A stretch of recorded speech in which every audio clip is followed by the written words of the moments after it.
Hello everyone, it's William. I hope you're all going well, and today I wanted to try something new. A new type of video slash series that looks at all the latest news relating to Life is Strange Season 2, Before the Storm, and any other kind of fun stuff that's going on. The latest on Life is Strange. My goal with this series is to be able to cover things that don't necessarily require an entire video dedicated to itself, but is still important enough to cover and discuss. If a trailer for Season 2 dropped tomorrow, of course that would get its own dedicated video, but for something like a small job listing like I'll talk about today, I would put it in one of these videos. Now these videos will be shorter than my normal videos of in-depth analysis, but I will try to give you guys as much insight as I can and try to create a discussion with what we learn. It really depends on what kind of news comes out and what I can cover. Anyway, I think these can do a lot of good for everyone. You guys get more videos, since I'll be honest, these can be started and finished a little bit more quickly than my normal videos. We keep up to date with all the latest news, and I get more opportunities to chat with all of you and give you guys some updates as we go. I'll talk a bit more about this later, but for now, let's get into it.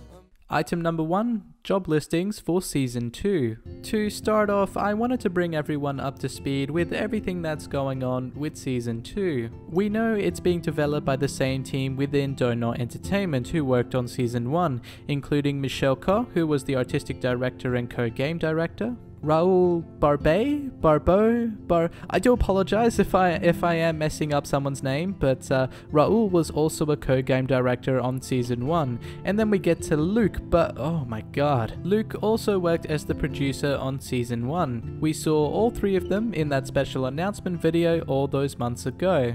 Also confirmed is Christian Devine, who worked on Season 1 as a writer. We also know Donut started working on Season 2 after the limited edition version of Season 1 came out, which was around February 2016, so about 22 months ago. We also know through an interview with Jean-Luc, last name redacted, that Season 2 should release sometime in the second half of 2018. September is referenced, but I don't want to say for sure. The interview is in French. Jean-Luc also worked on the original Life is Strange game, and we pretty much have him to thank for coming up with the original story the game follows. Now for the news part. Donut have actually posted a number of new job advertisements for the new Life is Strange project, including looking for a gameplay programmer, level designer, and a programmer tools HF thing, whatever that means. Now, like any good reviewer who likes to give their opinion on how game companies should improve their games, I don't know much about game development, so there's not too much information I can extract from these listings, but there are a few things that stood out to me, such as how they don't refer to it as Season 2 of Life is Strange, it's Life is Strange Project. They didn't call it Season 2 in their announcement video as well, using the term New Life is Strange Game. Even their website calls it New Life is Strange Game. They never refer to it as Season 2, and I think there's a reason for that. I've covered most of this in the past in my Season 2 video, but briefly, it looks like Donut will use a new setting with new characters, and calling it Season 2 might be weird if they don't continue the story of Season 1. So I think the terminology in the job listing is further evidence of Donut trying to say this is a new Life is Strange game. Anyway, getting back to the actual job listing, another thing that caught my eye was use gameplay features as a vector for exploring or solving game situations. Gameplay features to me sounds like rewinding time, and using that for exploring or solving game situations sounds like using rewinding time to solve puzzles, like trying to get around Victoria in episode 1 with the paint can. So maybe this is confirmation that some sort of rewind mechanic will be returning in Season 2, but I feel the language is still vague enough to be describing anything, like using dialogue choices to get a person to do something, and since the job listing is actually a translation from French to English, maybe something was lost in translation. I'll leave a link in the description if you wanted to check these out for yourself, and maybe you guys can connect some dots I'm not seeing. And, you know, we could use a man on the inside. Second piece of news on the agenda, multiple users have reported having major issues with replaying the second episode of Before the Storm, including me. The bug occurs when you get to the junkyard scene and you have to find a new battery for Chloe's truck. except when you get to the white truck, it doesn't give you the option to pop open the hood to get a new battery.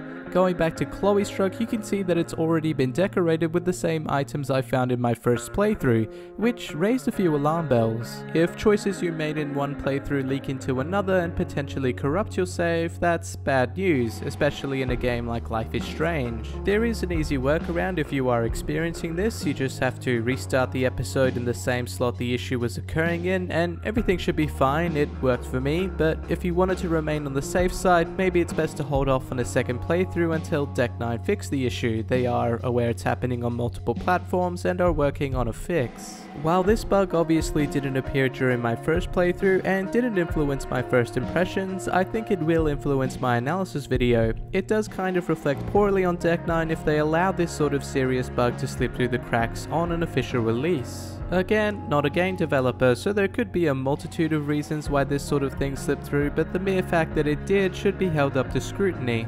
I do get that that might be a bit unfair. If you're watching this in the far future of 2019, these issues have probably been fixed and you won't be experiencing them. And if you just use the bypass I mentioned earlier, you won't experience these issues now. But I still think it's important to point these things out so that they don't happen in the future. This episode did come out surprisingly early, and who doesn't love that? But I'll take a delayed release over a semi-broken one. While we're on the topic of Before the Storm, for those wondering about my analysis and review video, it's coming along nicely. It's definitely going to take a lot longer than I anticipated to make, since I have a lot of thoughts after replaying episode 2 a couple of times. So yeah, that might not come out for a while. Third on the agenda, not really news, but was still a really cool Life is Strange sort of thing to happen.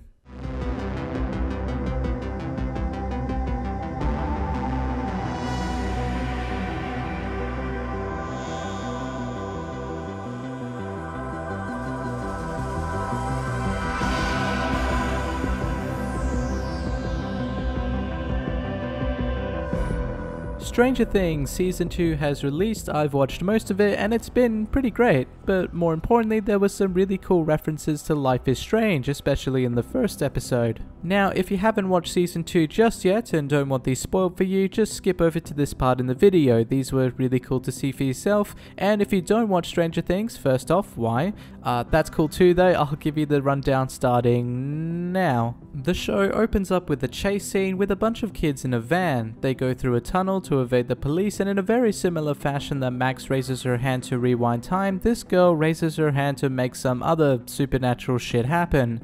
Then right after that happens, she gets a nosebleed in a similar fashion Max does after rewinding time too much. Now, you could pass this off as just general sci-fi stuff. I made the Life is Strange connection almost instantly when I saw it, but I can admit maybe it was just coincidence until you get to this classroom scene and... Class, please welcome, all the way from sunny California, the latest passenger to join us on our curiosity voyage, Maxine. It's Max. Sorry? Nobody calls me Maxine. It's Max. Ah, well. Hello, are you even listening, Maxine? All my friends in LA told me that Oregon was Max. wet and cold every day. Never Maxine. So that's why she was laughing so hard. I know, sorry, Mad Max. You're not pissed at me, right?